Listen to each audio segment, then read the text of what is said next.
Hello ho, magandang buhay. Kamusta ho kayong lahat? Ayan. At samahan niyo ho ako dahil ako ay magta-travel.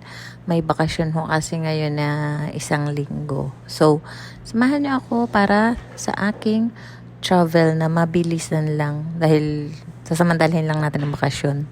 At ayan, nandito na po tayo sa Dubai Airport. Ang napakalaking airport at napakagandang airport. Pero ang nakikita nyo ay isang maliit lang na part ng airport kasi napakalaki, mahirap, hindi ko kayang ikutin. Baka maiwan ako ng eroplano. At ayan po, nandiyan na tayo sa loob ng eroplano. At kung nakikita nyo, konti pa lang ang pasahero. Which is konti lang talaga ang pasahero ngayon. Dahil siguro kaninang umaga, marami. Ang pinili ko kasing flight ay hapon kasi pumasok pa ako. So ayan, at ang nakikita nyo ngayon ay ang pakpak ng eroplano. Di ba ka? Ayan po ang labas ng eroplano. At ngayon po, salamat sa Diyos dahil tayo ay nandito na sa Kingdom of Saudi Arabia. At ayan, ang nakikita nyong tanawin ay napakaganda.